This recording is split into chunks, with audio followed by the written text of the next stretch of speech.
The topics and opinions expressed on the following show are solely those of the hosts and their guests and not those of W4WN Radio, its employees, or affiliates. We make no recommendations or endorsements for radio show programs, services, or products mentioned on air or on our web. No liability, explicit or implied, shall be extended to W4WN Radio, its employees, or affiliates. Any questions or comments should be directed to those show hosts. Thank you for choosing W4WN Radio.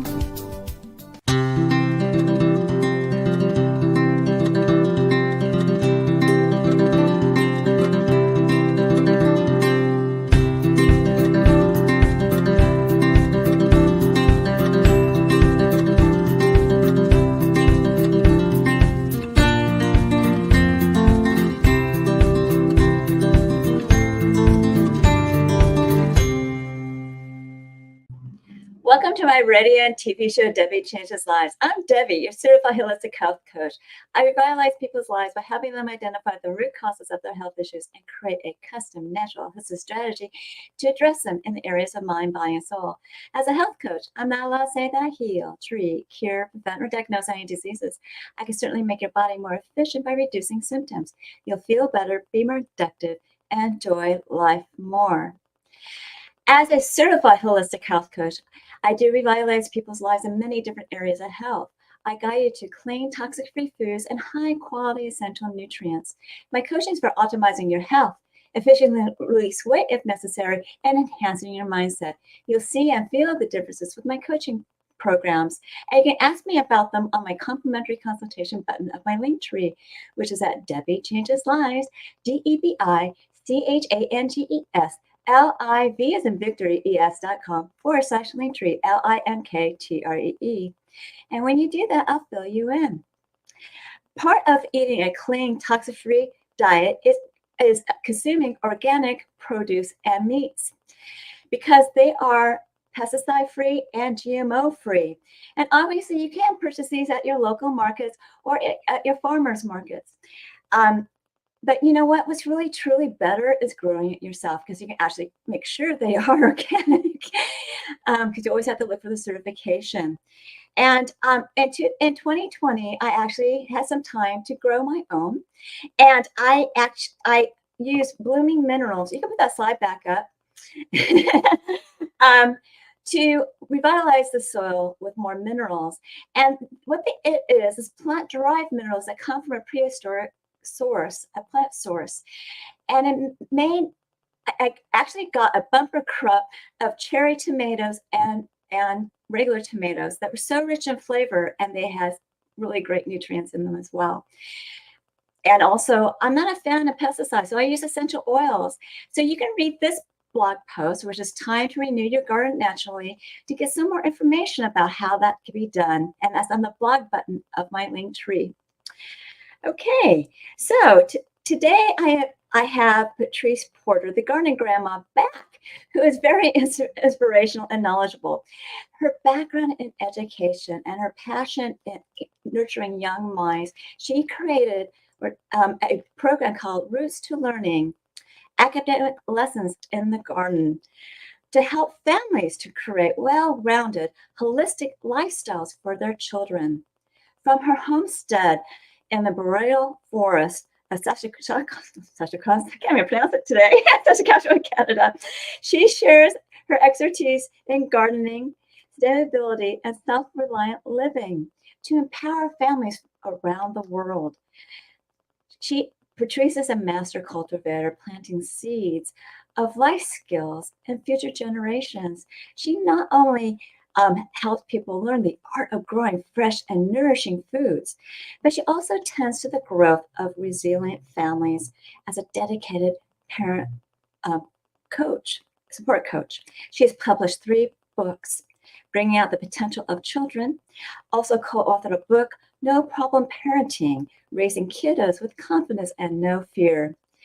And she has an international bestseller book that is The Parenting Owner's Manual, The A to Z to Raising a Happy, Healthy Family, from 34 experts from around the world.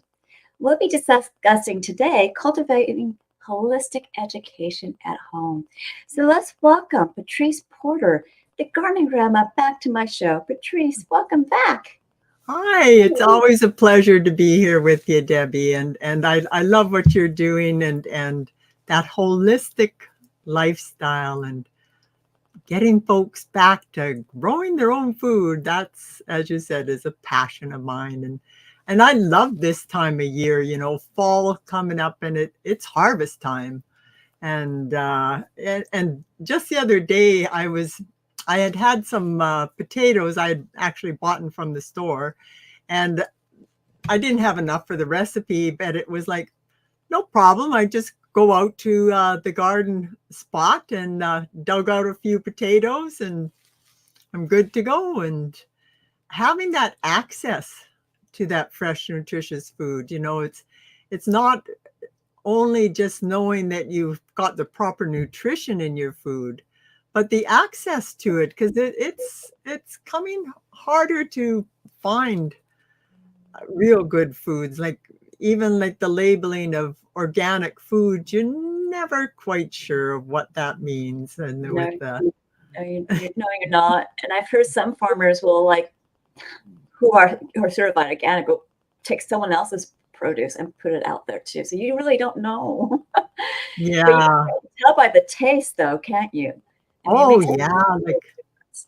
you can taste those chemicals on the foods. And it was um like I totally stopped buying like the carrots that weren't organic like this. And if I did have them, that I have to peel them. Like Yeah. the taste on the skins is, you can taste it. And like the tomatoes, like there is no flavor hardly in those. Yeah, there's no flavor. That's what I mean. It's so much better when you grow your own because it tastes so much better than what you get at Yeah, the market, yeah. And so if people have the time, they really should do it. And sometimes I'm traveling too much, which makes it hard to take care of a Well, garden. that's one thing. If you aren't home and then it's difficult. But I always say too, have it fit into your lifestyle. So if you are traveling, but you know that you're going to be back for the fall season or something, you can put in like there's those wicking beds, like self-watering kind of beds, and you mulch it really good and have crops that are going to be ready when you come back. But you've got you don't have to be there to water them all the time. And if they're well mulched, they shouldn't be getting the weeds in there. And yeah, like there's many different ways that you can have it fit in to your lifestyle. And it's kind of a question I ask folks too, is that, like, how much time would you give yourself permission to spend gardening? And if you're really busy, and especially if you've got a lot of kids or something, or you're running your own business and you might not have that much time, but even something like, 15 minutes a few times a week, that's enough to be growing some herbs in the windowsill. And you can use that to liven up your dishes. And a lot of the herbs are actually, they've got medicinal qualities to Yeah, them. they Your certainly culinary do. herbs. They certainly Yeah. do. And I went to a conference. It was a herb conference, and it was I'm going to say, Pat Crocker, not Betty Crocker with the cookbook came to mind, No, but it no, was no, no, no. no. It was Pat Crocker, and she wrote this book of cooking with healing herbs. And it's wonderful because it lists it's full of different recipes, but it lists all your common herbs and spices and what the medicinal qualities are for them. And you can look up by section. It was just wonderful to have that. Yeah. And Basil is great it could be good for digestion, but it's also great for muscle and helping you with oh, relaxing muscle. But anyways, that's my I'm wondering when you say that, relaxing muscles, whenever I make pesto, which is the basil, I get what I call, we joke around, me and my husband, and call it pesto pass out. because I get the drowsies, and that might be that it's just relaxing my It's muscles. relaxing you. Yes. Yes. But you Ah, need to eat a lot of it to really, really notice the effects. well, I do pack in a lot in my Oh, pesto, okay. so Okay, yeah, great. Great. yeah. Well, with your educational background and helping young minds, and with my background where I help people holistically with nutrition and make sure people have healthy, eating habits. And we also talked about the benefits of having our own vegetable garden or herbal garden. And the role of it is, what have you experienced with your clients with observing the growth of the holistic lifestyle with them when they're utilizing your programs? Well, I work a lot with the kids, and I would love for more kids to have that life skill of being able to garden and grow their own food, and let them know where their food comes from. Like there's kids, but I just the other day someone was telling me the story of one person. I don't know if it was a client or another family they're working with, and they said, well, let's go out to the garden and pick some peas. And the little girl said, that's weird. Why would you pick peas from the garden? Because she thought they just came in a can. And it was like, whoa. Yeah, that's pretty darn disgusting. They come from the can. Yeah, The frozen ones do are not pretty like bad. canned peas. That's And funny. and if the kids are growing their own food, they're more likely to eat it. But also they start to appreciate what it takes to grow our food, and maybe a little less wasteful. And also when you get them involved in the growing process and that cycle, when the life cycle of the plant, and how when it dies, it, instead of throwing your scraps in the garbage and the landfills, that you can do your composting and get that whole cycle, and you're feeding your soil, making healthy soil that makes healthy plants and a healthier you. And just let them be more appreciative of the environment, and the how they can have a more up close connection with nature.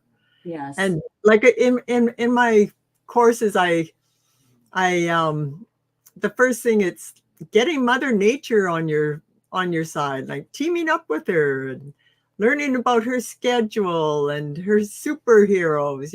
As I say, I'm working with kids, but Right. anyone, like learning to tune into nature. And That's really important. yeah, and like especially now, the kids, when they're so much time in cyberspace, and there's a real disconnect there. It's Yeah. And so if you can bring them back to the natural world, and gardening, it's safe. They could, and there's lots going on. They're part of the growing process, and with, like, the parents, it's like, give them lots of time to explore. And Yeah. Your kids are meant to get dirty. yeah, yeah, And what's really great is that it's such a grounding experience. So if you have hyper kids and they put their feet in the soil or even in the beach, it just grounds them and relaxes them, and because they are getting in tune in nature, and they hear the birds and the sounds, and I don't know if there's creek nearby, but all those things are like ecotherapy that helps calm them down.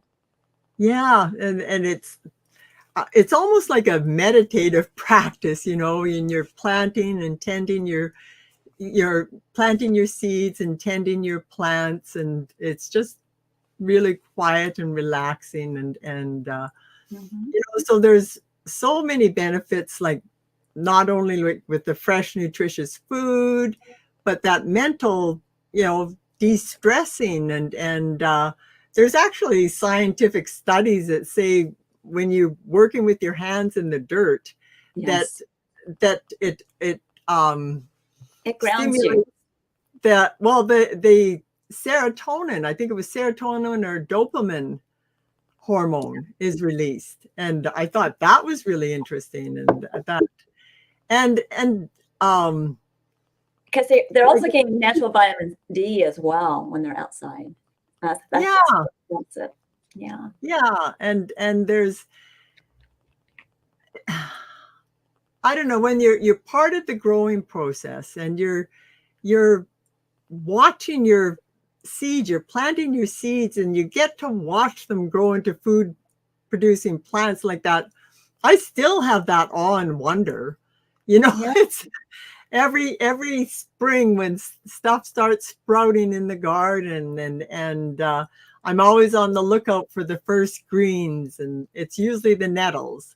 And people will think, oh, nettles, stay away from nettles, but oh, they are so nutritious. And like if you have anybody that's anemic and lacking iron, Yeah. it's really great for that. Yeah, it And is. so, yeah. So, with kids, you're getting a hands-on experience, not only exposure to nature and everything else, but also this hands-on. How does it promote well-rounded children, well-rounded education for the children? So how? Well, these life skills, like when I'm working with the kids, I don't want gardening to be a chore for them. I want them to be engaged and really enjoying it. And I start off asking like the question, what type of garden do you want? And I think we went through this in the other programs, but there's so many different types. But if they're making it a garden that's unique to them, that they're going to enjoy spending time in, then they're really engaged in that hands-on activity of gardening. But they can be learning like their math skills. There's a lot of math skills, that square foot gardening, Yes. where you determine like how many of the certain types of plants you can fit into a square foot, or like literacy, like reading the seed packs. And people that have trouble reading, even like the kids, they want this knowledge. They want to know what to do with their plants. And they've got little diagrams on the back of the plants too. So it's a good way for getting, the kids reading, Yes, even if it's just seed packs. And I encourage them to always start a journal. And that brings in your literacy. Mm-hmm. And there's so many stories too around gardening and that, and books and that, or also the kids writing stories about their gardens. Mm-hmm. And that brings in your literacy and science. There's so much science going on in gardening with the weather, the biospheres for everyone. Yeah, and the weather patterns. And so, and in my programs, like when the kids are learning the life skill of gardening, and it's with the parents, I give them the academic learnings, which gives like the objectives and the guidelines and different activities for learning their, say, math lessons. But the kids, they don't have to know they're learning math. That's more for the parents. It's like, okay, yeah, we can check this off. They've done that part of the curriculum, and but the kids, they don't need to know that. They don't even know they're learning. And they're just happy and engaged, and so, and that's the thing too, is that trying to give folks something that's more than just the traditional, what the kids get in the traditional school system, so that they can enhance that, learning experience, and hopefully keep them as lifelong learners. And And, for my son, obviously I was a den leader for his scouting experience. And yes, we gardened, we did all these other things. And there's different things of different areas, science, math, arithmetic, writing, that he experienced. So it's just all, and your program is like that too. So that's wonderful. Yeah. So now what are the benefits of incorporating, well, we already talked about that, but what kind of self-reliant practices do the children learn for education when you're doing all this, when you're educating them in the garden? It's about, life skills and being able to grow your own food, and also how to prepare that food, like cooking and with these, like it's a terrific to give them these skills that they're for real life experience.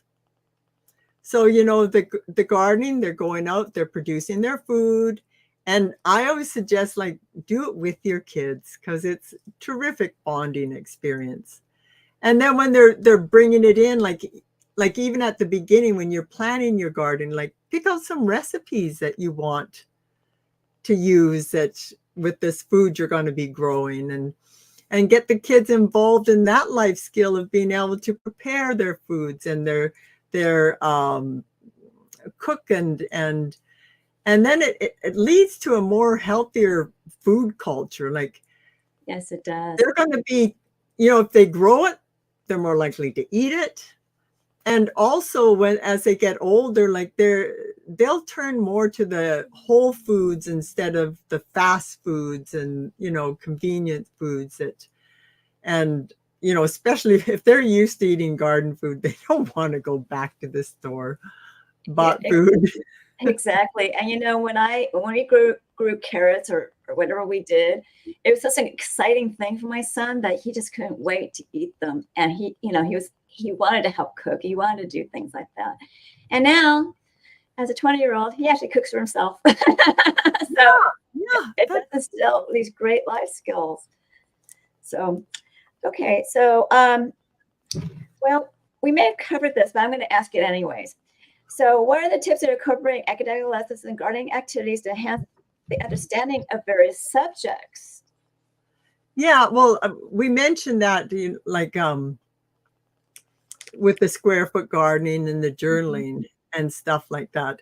But it's like you're incorporating the activities right while they're engaged in the gardening. So, like the measuring and letting the kids, I start out asking them what type of garden. That leads to like they're taking ownership of the garden and the responsibility that comes with that.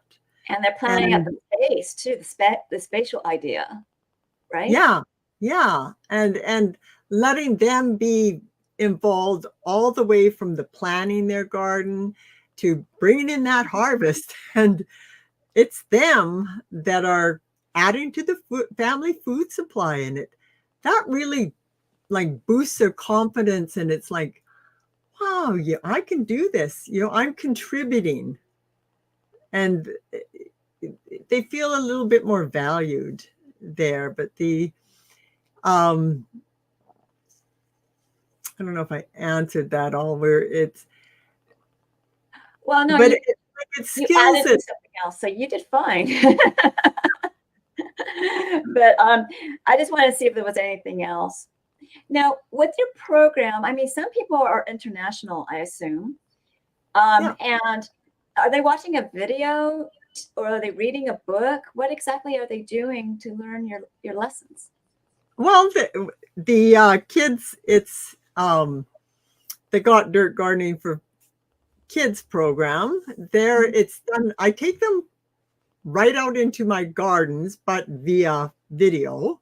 Okay. But I've got them. I've got like 6 different types of gardens here, so I'm taking them to out into the gardens and demonstrating everything I'm doing, and then also they have it's kind of like a comic style guide that goes with each video lesson. And so for those that like to learn by reading and that image of, comic style, like kids usually like comic style. And so they've got that. And then there's different workbooks for them to learn in. And I had the Got Dirt Gardening for Kids program is translated into Spanish. Fantastic. Yeah, so that way people like from all over North America and South America, and Spain, I don't know if it was it's anyone that speaks Spanish. Brazil. Yeah. Ah, all right. Yeah. Cancun. Yeah. Colombia. Well, that was fabulous. And like just get that reach a little bit more so that more people can benefit from that. And the academic roots to learning, academic lessons found within gardening, that one, it's an extension of the Got Dirt Gardening for Kids program. Oh, okay. So that the kids are taking that, they're learning the gardening skill. And as I said, it's more for the parents. So the parents in that program, they have their what I call the academic lessons. And that's where I write out like the objectives and the guidelines and different activities. And it's tied into each module so that the parents get to see that their kids are learning math while they're doing that activity in module 1, module 2. There will be different, academic learnings coming from each different module. So, yeah. That's cool. That's cool. And, some people, some families like to start a program. First, they don't have the experience. So it sounds like your programs are just perfect for them, but they may not have space. So could you talk a little bit about, creating a space that they can grow their garden and be able to, get fresh vegetables or herbs? Well, something that's really simple, start growing some sprouts on the countertop.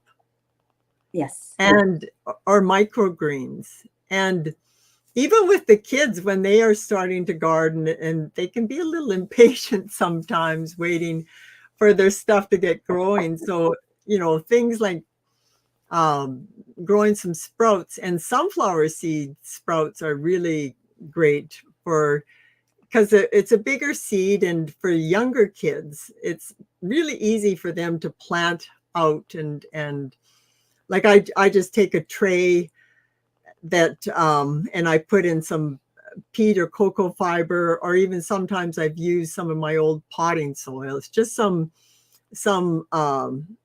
earth that the seeds have contact with soil. And then you cover them with a light covering there and water them, give them in a warm space. And within 6 days, you've got sunflower sprouts coming up. Yeah. Wouldn't that make sense? I don't know if you have science fair projects in Canada, but we do here in the United States. And, you take photographs of the different life stages of plants. Yeah. And that would be a great, and then you can have like an actual plant there, at the science fair project. Yeah. And sunflowers are great for that. And you could have them as a sprout stage. But then also like for the kids, for making like a sunflower seed sprout sunflower fort, by planting them in a circle, and it gives them a nice little cozy spot out in the garden. But they're so interesting because they're called sunflowers because the head actually tracks the sun. It does. So that it's really interesting for the kids to watch. They're beautiful, and they produce that nutritious snack of sunflower seeds. And if you don't like that, the birds love them. So yeah, they do. I have a double yellowhead Amazon, and she loves sunflower seeds. Oh, And she talks. So every once in a Mm, while, I don't know if she's not talking right now, but she can scream and talk. So I'm kind of grateful she's not.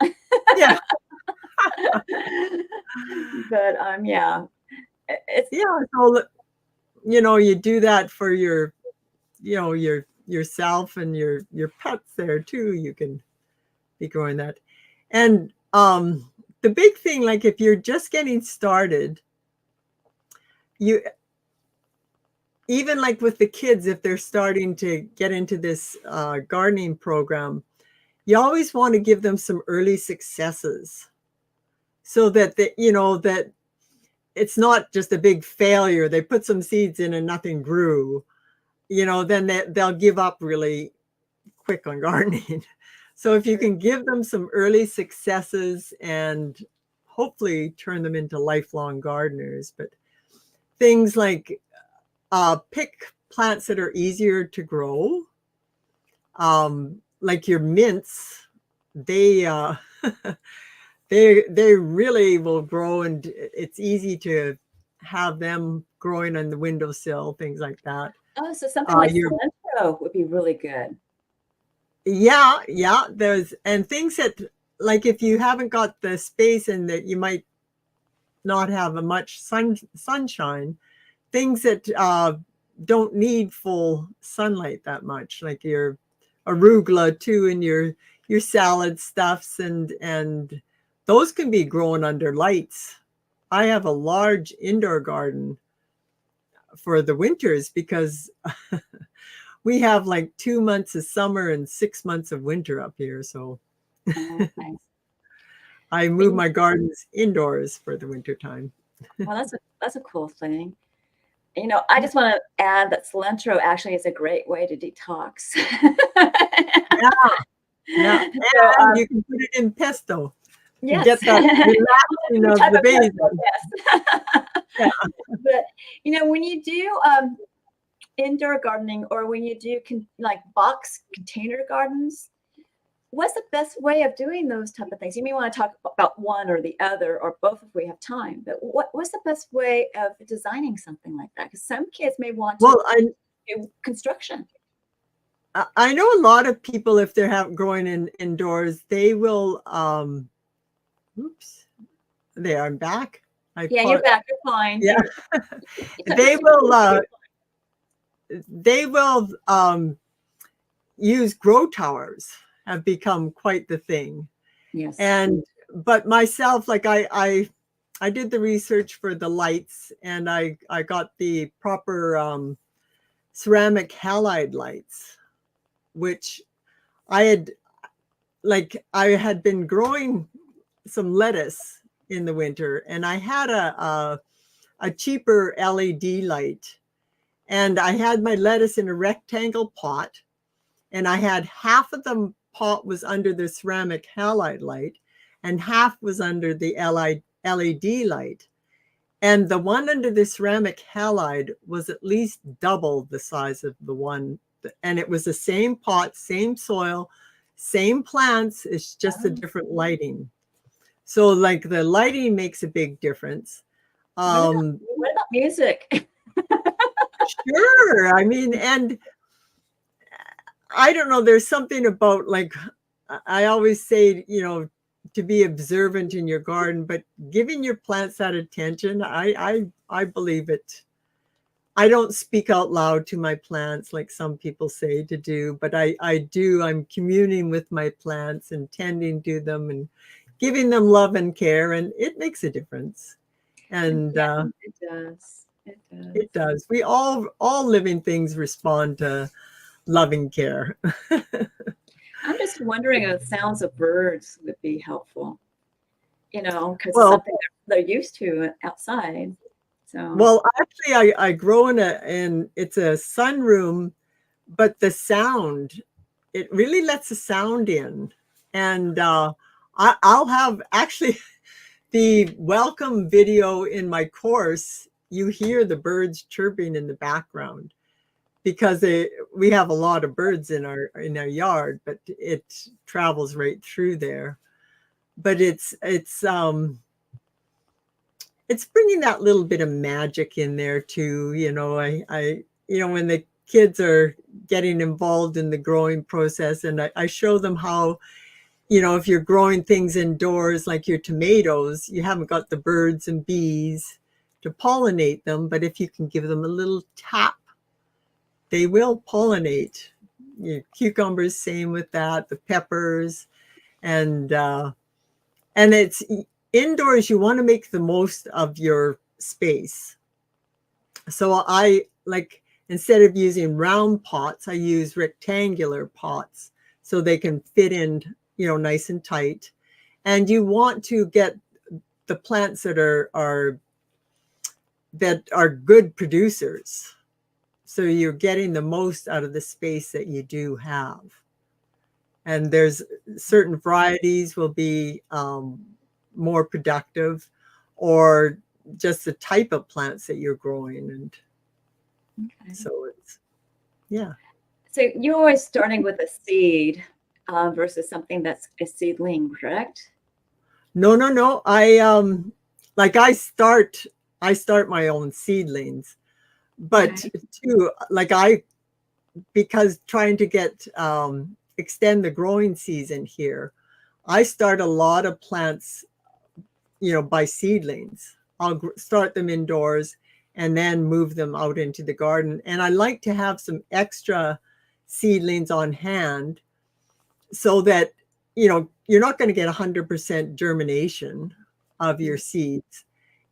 Or if a dog, your dog digs up part of your garden or something, True. Things like that happen. And a great lesson in handling disappointment, but it's great to also be prepared and have some extra seedlings so you can fill in those holes, and or just buy them from a garden center too. And but you don't want things that are all root bound, and you want the nice healthy roots and healthy plants, so that you're starting off with healthy plants and not trying to nurse weak seedlings, because it's usually not worth your effort. No, and one thing I noticed with some, when I was looking up organic farming, they use plastic tarps or like a greenhouse type of thing with plastic. I guess they're doing that to keep pesticides out. But what's your philosophy on that? I mean, is it really helping? Well, actually, I do have my indoor garden, or my covered garden, and I've got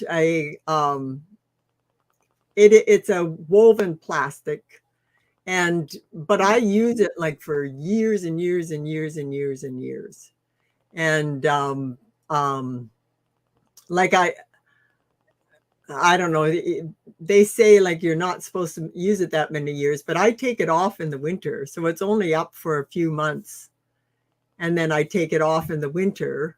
So it lasts me for a long, long time. But that's a way to extend the season here, because there can be at least 5 degrees difference in temperature, and that can give me a longer growing season. But that's one little garden type I've got. And then I've got my forest garden, where it's just emulating the forest, the different layers, and that's kind of my philosophy there, is that you just want to enhance nature,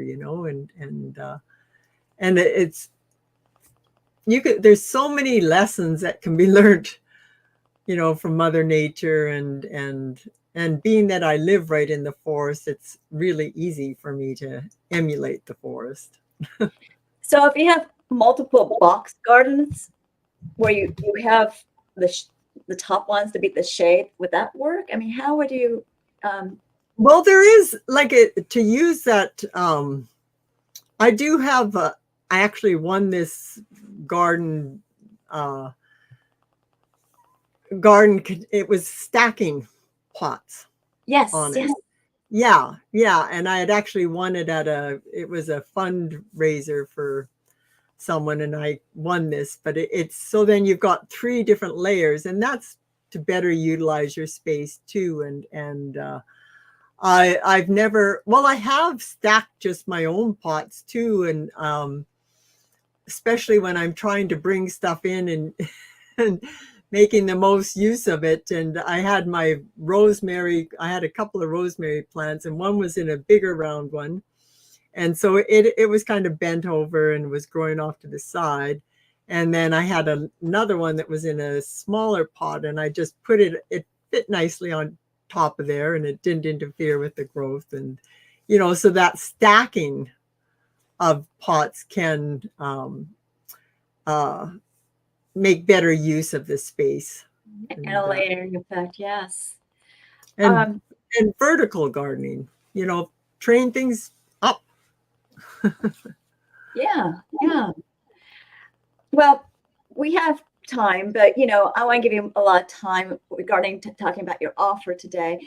So what are you offering to my audience? Well, I've got a course for them if you want to pique your child's interest, and or any beginner gardener. I've got the Green Thumb Kids creating garden goodies, growing garden goodies. And it's all about getting the kids their interest up, choosing an idea that's going to be unique to them so that they'll be enjoying spending their time in. And then I do demonstrate there, like how you can grow your sprouts and microgreens to give you your instant garden, and also growing food from scraps. So, and that is a gift for your audience, and it's found at bit.ly/offer Green Thumb Kids. Yeah, so and that's a great starting point. It sounds like it, and it is bit.ly. Yeah, and the rest of it you would just spell out yourself, and it's one word and it's lowercase. Now, is there any in particular ideas from that would kind of pique their interest so they go get it? Well, that's idea that you ask the question, what type of garden would you like to have? And you'll be so surprised at the ideas that the kids come up with. And it sparks their creativity too. And then they start to feel like this is something that's unique to me, and it's something where they can really enjoy spending their time in. And that's, if they're enjoying themselves, then they're going to spend lots of time out there, and then they can pick up all those extra skills along the way, and their how to grow their own food, and then starting to prepare that food. You can slip in your math, science, literacy. Well, thank you. Getting them engaged. Okay, that's a wonderful offer, and I do need to wrap up the show. But I'll invite you again for another planting season. I want you to stick around for closing remarks. Okay? Sure. Okay, thank you. So remember, I do revitalize people's lives in many different areas of health. I help you correct your gut, as well as give you mental clarity. And it's all about, eating clean, toxic-free foods. So eating organic is what we've been talking about. And also high-quality nutritional supplements that will reduce your symptoms. You'll feel better, and you possibly release weight. All this will uplift your mood. And with my mindset coaching, I help you release stress, reduce emotions, and attainments from the past. Of course, my health optimization and releasing weight makes your body more efficient. So you can ask me about my programs at my link tree at debichangeslives.com, which is DEBICHANGESLIV as in Victor.com/linktree, LINKTREE. And there you get to know me. Go to the next slide. I get to know you, and I'll guide you to your optimal health. And there's several assessments that I do. You do one or two. And the first one is actually complimentary, where you get to rate your symptoms in the last 30 days in 4 categories of health. Some questions are repeated, and it'll give you a health score. I review it with you, and I also create a custom natural strategy for you. if you move forward with me, we'll be doing this on a monthly basis to monitor your progress. I have 2 different type of body Zyto scans, and I prefer to do the Zyto Link because I can do it remotely and internationally. And Zyto Link is a transdermal optical imaging app that I send a link to your phone. You can scan your face for 30 seconds, and it's only looking at blood flow for components of energetic, functional, and emotional in different body systems and lifestyles. It generates a wellness report, not a diagnosis, of biomarkers out of range and products and services that bring them back into range. It's quite intensive, so I do review it with you, and it costs $50. If you move forward with my programs or products, I'll give you a $25 discount on one of them. Transdermal optical imaging, also known as TOI, is very accurate. And you can look this up on pubmed.gov. And I have a package of 5 scans for the price of 4, where you save $50. People are really amazed what their body tells them through the scan, and you'll be too. But you want to try one first. And also on this site, I have my programs. These are 3. Take Your Body Back is a weight release program for 12 weeks with mindset coaching, and you'll be using a new version of you and an avatar bar for your success. All coaching is done on Zoom, and the first one's private to you. I go over your health. You can choose between 2 meal plans, and I give you directions on one. I also give you directions how to create that new avatar board that'll drive you with emotion and passion to achieve your weight and health transformation. All the rest of the coaching, whether it's in group or private, we'll be celebrating your wins, and I'll give you guidance with health and mindset tips. You will become a new person, new you. And you can look up this on my a show called Wholistic Self-Love for more details on this program. Why Fast is an intermittent fasting program that gets your cells and body humming, and in turn boosts your metabolism, and a lot more, with rich, dense nutrition, high-quality nutrients, as well as exercises and recipes. Here you would ask me questions. And if you want some coaching, there's some smaller programs that are 2 or 4 weeks that you can utilize for this program, and also for my mindset and health coaching. Debi's Coaching Chest, the complimentary coaching program, is 30 minutes long in an intimate group setting, and a survey will pick the topics. And so you will learn how to optimize your health, releasing weight, releasing stress and emotions, as well as efficiently harmonizing your hormones.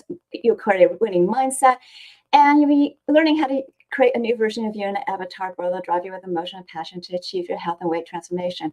These coaching sessions are Tuesdays at 4 p.m. Pacific, 7 p.m. Eastern. You need to be signed up for it at Debi Changes Lives, which is DEBICHANGS LIV as in Victor ES.com, but /chats. And finally, you can learn more about alternative health programs, products, and services, as well as shows coming up at DebiChangesLives.com /radio TV. And I give you a gift of a 30-day health and mindset journal where you can track your feelings, gratitude, as well as the foods you ate, the water you drank, nutritional products you took, and exercise on a daily basis, and track your measurements. You want to review it on a daily, monthly, weekly basis to see your wins, and also see your gaps. If you need to bridge your gaps, you contact me for coaching. This is a great health and mindset awareness tool. I'm sure that you found this show educational and enjoyed it and were inspired. Remember to reach out to me for my programs, products, and services, and reach out to Patrice for her offer and coaching. Do we have some time for closing remarks? There you go. We have about a minute for Patrice. All right. Well, I would really encourage folks to pick up that life skill of gardening. It's something that's really served me well throughout my life, and especially if you've got a family, to be able to know that you can provide that proper nutrition for your kids and family, and you'll have that access to good nutritious food and all the many other benefits. And get your family garden going, do it together. It's a great bonding experience. And it sure is. And eating healthy is going to be so beneficial for everybody. So continue to enjoy my radio and TV show, Debi Changes Lives, at 3 p.m. Pacific, 6 p.m. Eastern, where your holistic journey begins.